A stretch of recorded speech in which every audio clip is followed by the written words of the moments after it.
تو صرف 3 روز جو ہے وہ کرائی تھی جماعت، وہ لوگ 30 دن یا 29 دن پڑھ رہے ہیں، تو اضافہ تو انہوں نے بھی کر دیا، تو نظام میں تبدیلی تو ہو گئی۔ لیکن اہل سنت جو کہلاتے ہیں، ہمارے جو 4 جو ہیں،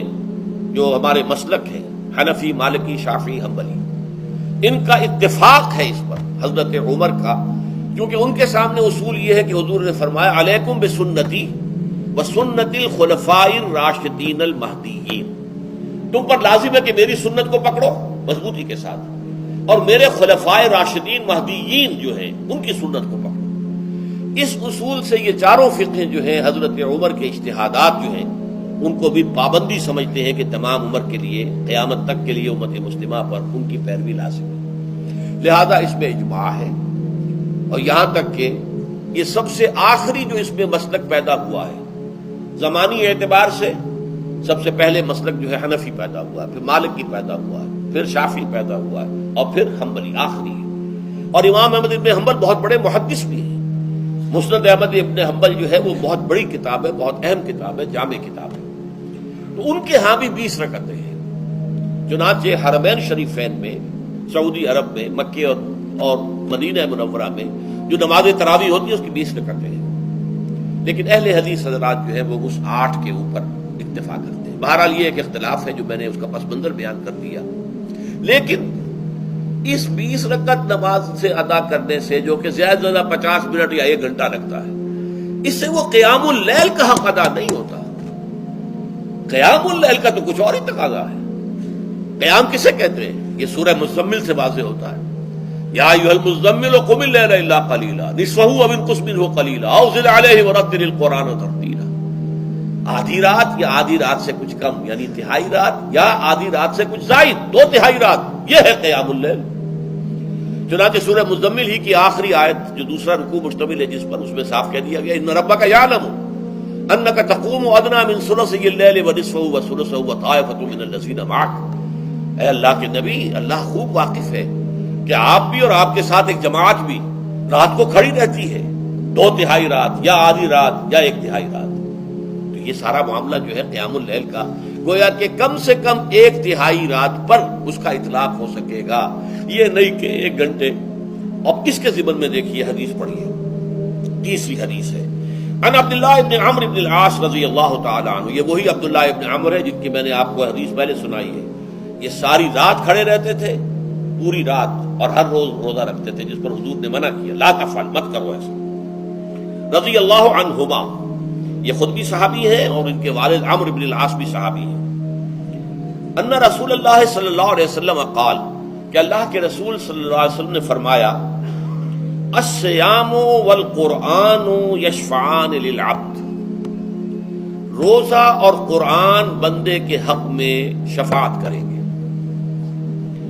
یقول الصیام، روزہ یہ عرض کرے گا اللہ کی جناب میں، اے رب پروردگار، انی منعتہ الطعام والشہوات بالنہار، میں نے تیرے اس بندے کو دن کے دوران کھانے پینے سے اور اپنی شہوت کا تقاضا پورا کرنے سے روکے رکھا، یہ میری وجہ سے روکا رہا، تو میری شفاعت اس کے حق میں قبول فرما، فشفعنی فیہ، میری شفاعت اس کے حق میں قبول فرما۔ ویقول القرآن، قرآن کیا کہے گا؟ منعتہ النوم باللیل، میں نے اسے رات کے وقت سونے سے، نیند سے روکے رکھا، فشفعنی فیہ، تو اس کے حق میں میری شفاعت قبول فرما۔ حضور فرماتے ہیں فیشفعان، ان دونوں کی شفاعت قبول کی جائے گی۔ یہ ہے قیام اللیل۔ یہ قیام اللیل صرف تراویح کی نماز سے جو پڑھ لی جاتی ہے، اور ہمارے ہاں تو یہ ہے، وہاں کم سے کم یہ تو تھا، صحابہ کرام کھڑے ہوتے تھے تو جو قاری پڑھ رہا ہوتا تھا وہ ان کے دل میں اترتا جاتا تھا، اس کا مضمون اور مفہوم جو ہے ان کو معلوم ہے، لہذا وہ اس کی زبان سے نکلا ہوا ہر لفظ ان کے قلب کی گہرائیوں تک اتر رہا ہے۔ یہاں تو یہ ہے پیرٹ لائک حافظ ہے، اسے خود پتہ نہیں میں کیا پڑھ رہا ہوں، اکثر حفاظ جو ہیں وہ عالم تو نہیں ہوتے، اور جو سن رہے ہیں انہیں کچھ پتہ نہیں ہم نے کیا سنا ہے، تو ٹھیک ہے، کم سے کم ثواب تو انہیں ملے گا کہ انہوں نے وقت نکالا ہے، 1 گھنٹہ ہی اضافی صحیح، لیکن بہرحال اس کا وقت تو انہوں نے نکالا ہے، محنت کی ہے، کھڑے رہے ہیں، ثواب ملے گا۔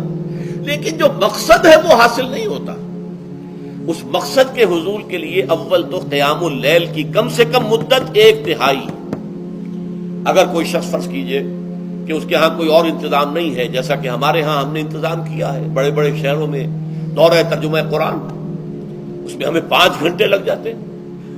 نصف شب کے قریب جو ہے معاملہ ہو جاتا۔ اس میں کیا ہوتا ہے کہ ہر 4 رکعت سے پہلے جو اس کے اندر پڑھا جانا ہے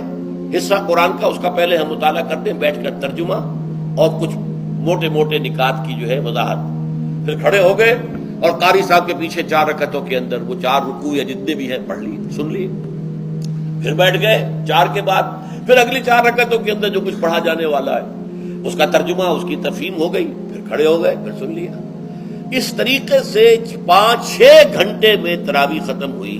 تو تراویح بھی ہو گئی، حضرت عمر کے اجتہاد پر عمل بھی ہو گیا، 20 تراویح ہو گئی،